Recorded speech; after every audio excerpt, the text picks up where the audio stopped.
Hello students. तो आज आम +3 fourth semester Odia honours major paper 10 unit 2 दादी बुढ़ा गोपीनाथ महांती किंबा कलांतर सुरेंद्र महांती ये चैप्टर आज आम सिलेक्टेड शॉर्ट क्वेश्चन 2 मार्किया एवं 5 मार्किया क्वेश्चन आंसर डिस्कस करबा। तो वीडियो आदि स्किप न करी पेशेंसली शेष पर्यंत देखो। मो डिस्क्रिप्शन मोर major paper 8 major paper 9 playlist link अच्छी। तो से क्लिक करके यूनिट वाइज मु क्वेश्चन आंसर डिस्कस करची। तो 8 एवं 9 क्वेश्चन आंसर देखिपार। तो एबे आस मेजर पेपर 10 यूनिट 2 रो क्वेश्चन आंसर देखिबा। ता पूर्व गोटे कथा कहि रखुछु, क्लास टी रो पीडीएफ पाइबा पई कोन ना क्लास टी रो पीडीएफ पाइबा पई मो डिस्क्रिप्शन मध्य टेलीग्राम ग्रुप रो लिंक अच्छी। सेठी मध्य अनेक पिला मध्य अछंती। तो क्लिक करके टेलीग्राम ग्रुप रे ऐड हेले क्लास रो पीडीएफ 2 घंटा भितरे मिल जिवो। 2 घंटा भितरे मिल जिवो। ओके। तो एबे आसो क्वेश्चन आंसर डिस्कस करबा। प्रथम क्वेश्चन कोन आछी, गोपीनाथ महांती केबे जन्मग्रहण करथिले ना गोपीनाथ महांती 1914 मसीहा एप्रिल 20 तारिख रे जन्मग्रहण करथिले। परवर्ती प्रश्न, गोपीनाथ महांती माता का नाम कौन? दुर्गावती। परवर्ती प्रश्न, माटी मटाल उपन्यासर उपन्यासक किए? गोपीनाथ महांती।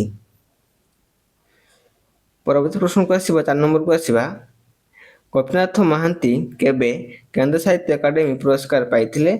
1955 मसीहा रे। परवर्ती प्रश्न, कला शक्ति आलोचना ग्रंथ काହାର रचना? गोपीनाथ महांती रचना।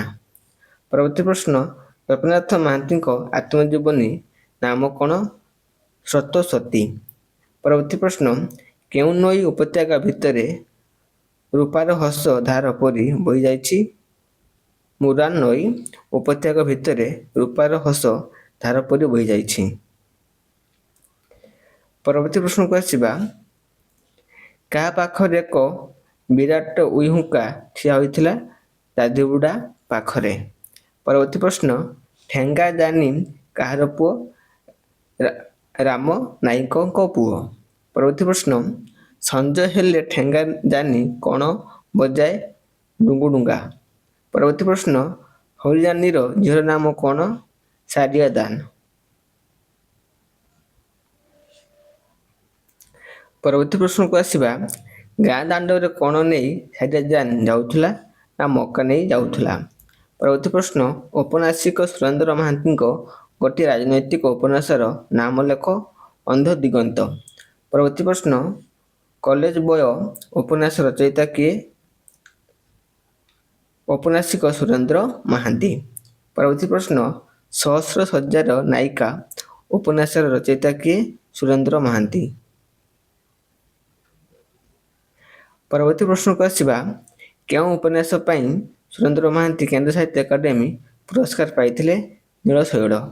परवर्ती प्रश्न, कृष्णवेणीर संध्या उपन्यासर उपन्यासिक किए? सुरेंद्र महांती। परवर्ती प्रश्न, कुलबोध उपन्यास पई सुरेंद्र महांती केउ पुरस्कार पाइथिले? शाला पुरस्कार पाइथिले। परवर्ती प्रश्न, दलदादींकर बड़ पुओ किए? नीलांबर। परवर्ती प्रश्न को आसीबा, किए मुक्तापुर महांती साही रे दशहरा बेले सरस्वती पूजा विधान आरंभ करथिले? निशामणि महांती। परवर्ती प्रश्न को आसीबा, मुक्तापुर महांती साही रो अष्टभुजा सरस्वती मूर्ति किए गढ़ंती? लक्ष्मी महाराणा। परवर्ती प्रश्न, देवी केउ वाहन रे आसुचंती बोली कह जायछि? ना अश्ववाहन रे आसुचंती बोली देवी कह जायछि। तो सेथरा गोटिए शब्द उत्तर दियो। नेक्स्ट आछि कोन? गोटिए वाक्य रे उत्तर दियो according your NEP exam question pattern अनुसार। तो प्रथम प्रश्न कोन आछि, गोपीनाथ महांती केउठा जन्मग्रहण करथिले? ना कटक जिल्लार बागबाली ठारे जन्मग्रहण करथिले। परवर्ती प्रश्न, गोपीनाथ महांती पिता नाम कौन? सूर्यमणि महांती। परवर्ती प्रश्न, अनुरानल उपन्यासटी काହାର रचना? गोपीनाथ महांती रचना। ପରବର୍ତ୍ତୀ ପ୍ରଶ୍ନକୁ ଆସିବା। ଧୂଳିମାଟିର ସନ୍ଥ ଜୀବନୀ ଗ୍ରନ୍ଥ କିଏ ରଚନା କରିଛନ୍ତି? ଗୋପୀନାଥ ମହାନ୍ତି ରଚନା କରିଛନ୍ତି। ପରବର୍ତ୍ତୀ ପ୍ରଶ୍ନ। କନ୍ଧ ଭାଷାରେ ବୁଢ଼ା ଅର୍ଥ କ'ଣ? ବାପାର ବାପ। ପରବର୍ତ୍ତୀ ପ୍ରଶ୍ନ। ରାମ ନାଇକ କେଉଁ ବିବାହ କରିଥିଲେ? ରାମ ନାଇକ ଉଦୁଲିଆ ବିବାହ କରିଥିଲେ। କ'ଣ? ନା ଉଦୁଲିଆ ବିବାହ ସିଏ କରିଥିଲେ। ପରବର୍ତ୍ତୀ ପ୍ରଶ୍ନକୁ ଆସିବା। ବାଘଡୁମା ଦେଖିବାକୁ କିପରି? ବାଘଡୁମା ଦେଖିବାକୁ 7-8 ବର୍ଷର ପୁରୁଷ ପିଲାଟିଏ ପରି। ତୁଣ୍ଡରେ ଲାଳ, ମୁଣ୍ଡ ଚନ୍ଦା ଆଉ ଲାଲ, ଆଖି ହଳଦିଆ ଅଟେ। ପରବର୍ତ୍ତୀ ପ୍ରଶ୍ନ। ଏଲିଓ ପ୍ରାଚୀନ ରାମ ନାଇକ ନାଁରେ ପରମ ପିତାଙ୍କୁ ଗୋଟିଏ ପ୍ରାର୍ଥନା କରି କ'ଣ ଗାଇଥିଲେ? ଆନ୍ସର କ'ଣ? ଏଲିଓ ପ୍ରାଚୀନ ରାମ ନାଇକ ନାଁରେ ପରମ ପିତାଙ୍କୁ ଗୋଟିଏ ପ୍ରାର୍ଥନା କରି ଆୟାଉଲା ବୋଲି ଗାଇଥିଲେ। କ'ଣ? ହାଲେଲୁୟା। ପରବର୍ତ୍ତୀ ପ୍ରଶ୍ନ। ନୀଳଶୈଳ ଉପନ୍ୟାସର ରଚୟିତା କିଏ? ସୁରେନ୍ଦ୍ର ମହାନ୍ତି। ପରବର୍ତ୍ତୀ ପ୍ରଶ୍ନ। ଆଜି ବକର ଅଟ୍ଟହାସ୍ୟ ଉପନ୍ୟାସର ଉପନ୍ୟାସକଙ୍କ ନାମ କ'ଣ? ସୁରେନ୍ଦ୍ର ମହାନ୍ତି। ପରବର୍ତ୍ତୀ ପ୍ରଶ୍ନ। ଦଳଦାଦୀଙ୍କ ବଡ଼ ଝିଅଙ୍କ ନାମ କ'ଣ? କୁମୁଦ। କ'ଣ? ନା କୁମୁଦ। ପରବର୍ତ୍ତୀ ପ୍ରଶ୍ନ। ଉତ୍କଳ ଖଣ୍ଡରେ ଶକ୍ତି ହେଲେ ଅଷ୍ଟଭୁଜା ମହାସରସ୍ୱତୀ। ଏହି ଉକ୍ତିଟି କାହାର? ଉତ୍କଳ ଖଣ୍ଡରେ ଶକ୍ତି ହେଲେ ଅଷ୍ଟଭୁଜା ମହାସରସ୍ୱତୀ ହେଉଛନ୍ତି ନିଶାମଣି ମହାନ୍ତିଙ୍କର। ପରବର୍ତ୍ତୀ ପ୍ରଶ୍ନ। ସୂର୍ଯ୍ୟମଣି ମହାନ୍ତିଙ୍କ ଦାଦୀ କିଏ ଥିଲେ? ସୂର୍ଯ୍ୟମଣି ମହାନ୍ତିଙ୍କ ଦାଦୀ ଥିଲେ ଦୋଳଗୋବିନ୍ଦ ମହାନ୍ତି। ତ ସେଟା ଥିଲା ସର୍ଟ କ୍ୱେଶ୍ଚନ୍। ଏବେ ଆସୁଛି କ'ଣ? 2 ମାର୍କିଆ କ୍ୱେଶ୍ଚନ୍। ତ 2 ମାର୍କିଆ କ୍ୱେଶ୍ଚନ୍ ଗୁଡ଼ିକ ମୁଁ ଡିସ୍କସ୍ କରୁନାହିଁ, ସବୁ ଭିଡ଼ିଓରେ ମଧ୍ୟ ମୁଁ କହି ରଖୁଛି।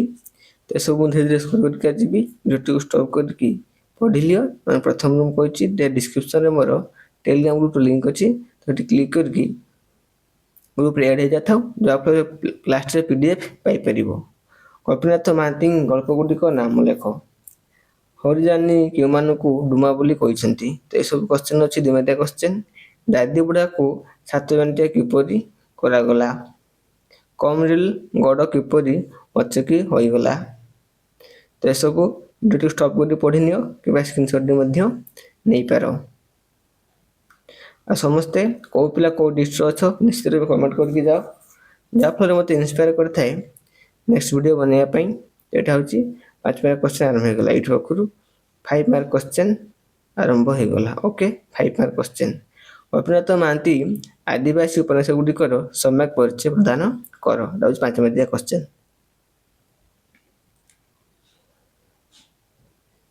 ସାଙ୍ଗମାନଙ୍କୁ ମଧ୍ୟ ସେୟାର କର, ଯାହାଫଳରେ ଓଡ଼ିଆ ଅନର୍ସ ମେଜର ପେପର 10ରେ ମଧ୍ୟ କ୍ଲାସ୍ ଗୁଡ଼ିକ ସେମାନେ ଆଟେଣ୍ଡ କରିପାରିବେ।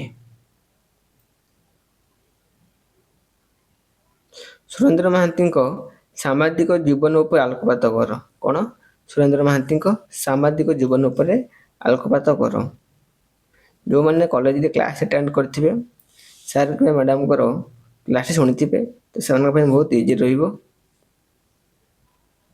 ଦାଦି ବୁଢ଼ାର ସ୍ଥାପନ କିପରି ହୋଇଥିଲା ଆଲୋଚନା କର।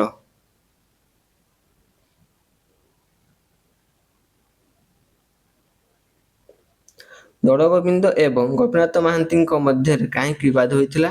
କଳାନ୍ତର ଉପନ୍ୟାସ ଅବଲମ୍ବନରେ ଆଲୋଚନା କର। ଏଟା ଟିକେ ଇମ୍ପୋର୍ଟାଣ୍ଟ ଅଛି କ୍ୱେଶ୍ଚନଟି, 6 ନମ୍ବର କ୍ୱେଶ୍ଚନଟି। Thank you all.